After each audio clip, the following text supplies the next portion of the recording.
Ya, saya mau bertanya bagaimana caranya agar kita, berarti Anda dan saya kan, kita semua bisa terhindar dari zina. Nah, itu bagus sekali untuk kita semua karena banyak potensi-potensi yang bisa menjerumuskan kepada itu. Ya, baik misalnya dari zina mata, zina telinga, zina mata melihat hal-hal yang nggak pantas untuk dilihat, ya, kebiasaan-kebiasaan yang buruk, kemudian zina telinga mendengar kalimat-kalimat yang kotor yang mengarahkan pada hasrat seksual pada tempat yang tidak benar. Ya, dan perbuatan-perbuatan yang juga sekarang banyak sekali perangkat-perangkatnya, semoga Allah hindarkan kita dari itu. Termasuk juga iklan-iklan ya. Saya tuh sering kalau lihat misalnya baca ada komentar tunjukin admin kan, oh, kenapa Ustaz ini kok ceramah tapi iklannya snack video. Itu kan algoritma YouTube dari kebiasaan Anda jadi. Jadi kalau Anda kebiasaannya lihat yang begitu atau klik yang begitu, ya datangnya seperti itu. Tapi kalau Anda kliknya misalnya yang baik-baik ya, atau iklannya muncul ketika ada, itu kan dari kebiasaan Anda buka kan, itu algoritmanya tersusun dengan kebiasaan kita buka laman apa dan sebagainya. Jadi Anda sendiri sebetulnya yang mengkreasikan itu. Jadi mengkoreksi untuk membuka sesuatu itu yang benar sehingga nggak datang iklan-iklan yang nggak diharapkan gitu kan. Baik. Lalu apakah kalau ada ini si fulan atau fulan yang bertobat dosa zina yang lalu bisa diampuni? Insya Allah. Bahkan jelas ayatnya. Quran surah ke-39, ya, Az-Zumar ayat 53. Dan ini kan turun ketika ada seorang ingin bertobat dari dosanya. Ya, dan ini dosa besar gitu kan. Bahkan ada lihat menyebutkan dari zina. Ya, apa yang disampaikan Allah di sini? Qul ya ibadiyalladzina asrafu ala anfusihim la taqnatu mir rahmatillah. Ya, innallaha yaghfiru dzunuba jami'a. Ya, wahai hamba-hambaku, masih disebut hamba, dianggap hamba, diaku hamba oleh Allah Subhanahu wa taala. Ya, kata Allah, "Hei hamba-hambaku, katakan Muhammad SAW kepada hamba-hambaku yang israf berlebihan." Jadi israf itu udah standar tertinggi dalam dosa. Ya, jadi ada khata, nanti ada afu pasangannya, ada dzambun, ada ghafir pasangannya. Ghafir Quran surah ke-40 misalnya ayat 3, ghafiridzambi dzambi wa qabilit taubi. Kemudian ada naik lagi dzunubun, ada ghafar pasangannya seperti surat Nuh ayat 10, faqultu astaghfiru rabbakum innahu kana ghaffar. Ada ghafur. Kalau naik lagi dzunubun ma'zulmi, jadi khata'un, dzambun, dzunubun ma'zulmi pasangannya ghafur, kemudian israf pasangannya rahim. Ya, israf pasangannya apa? Rahim. Makanya disatukan di Al-Baqarah ayat 286 kan? Rabbana la tu'akhidna in nasina aw akhtana khata'. Rabbana wa la tahmil 'alaina isran kama hamaltahu 'alal ladzina min qablina. Itu dzambun dan dzunubun ma'zulmi. Rabbana wa la tuhammilna ma la taqata lana bi, seperti israf. Wa'fu 'anna al-'afu waghfir lana, ghafir, ghaffar dan ghafur. Warhamna rahim.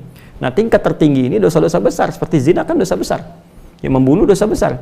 Maka kata Allah, "Qul ya ibadiyalladzina asrafu 'ala anfusihim." Hai hamba-hambaku yang pernah berbuat israf. Mungkin ada sebagian yang pernah zina, pernah membunuh, dosa-dosa besar, ya, pernah korupsi, mau tobat dan sebagainya. Masya Allah, ya, alhamdulillah dia mau tobat, mau kembali karena mungkin doa orang tuanya, doa sekitarnya, kesadaran dirinya, kan? Kemudian la taqnatu min rahmatillah, jangan putus asa dari rahmat Allah Subhanahu wa taala. Innallaha yaghfiru dzunuba jami'a. Allah akan mengampuni dosa-dosa itu seluruhnya sepanjang kamu mau tobat. Sepanjang mau tobat. Makanya Allah itu sangat menyukai orang-orang yang tobat dan berusaha kemudian kita mendekat kepada Allah. Dan Allah pun berikan jalan sampai titik terakhir dia, sampai nyawa di kerongkongan. Kan yang paling viral itu kisah Firaun kan?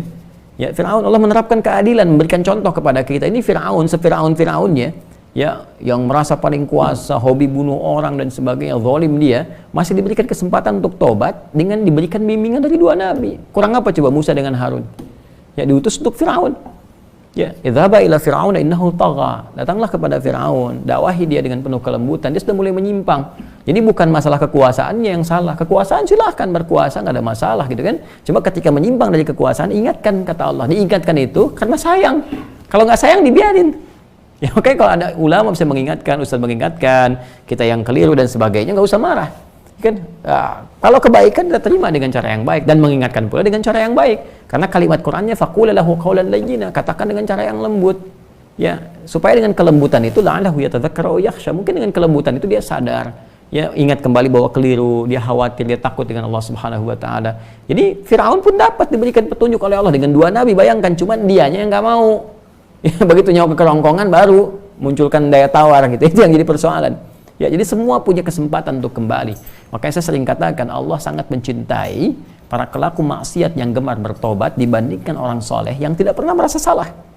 Ya, jadi saya support teman-teman saudaraku ini atau saudariku, ya kembali kepada Allah, ya, dan tutup semua, jangan diungkap kemana-mana. Kalau sudah berdosa, taubat kita kepada Allah, minta maaf kalau terkait dengan hak-hak manusia. Setelah minta maaf, berbuat lebih baik. terus dan lupakan itu semua, berbuat lebih baik, lebih baik, lebih baik sampai kita merasakan kebaikan itu nikmat dilakukan. Itu halawatul iman namanya. Itu tanda taubat kita diterima oleh Allah Subhanahu wa taala. Tanda taubat itu kan ketika kita menyesali, mengakui, menyesali, kemudian ada rasa nggak enak untuk mengerjakan lagi atau bahkan mendengar, ya ini saya nggak mau dengar acara-acara gini, sudah nggak suka dan sebagainya. Terus berganti jadi kebaikan, nonton yang bagus-bagus, bacaan yang baik, enak sholat dan sebagainya. Itu tanda taubat kita diterima oleh Allah Subhanahu wa taala. Ya, jadi di sini saya kira semua punya kesempatan yang sama untuk menjadi baik, untuk dimuliakan oleh Allah Subhanahu wa taala, dan tidak sungkan kita mendoakan setiap orang termasuk diri kita sendiri. Ya, untuk selalu berusaha ya, konsisten pada nilai-nilai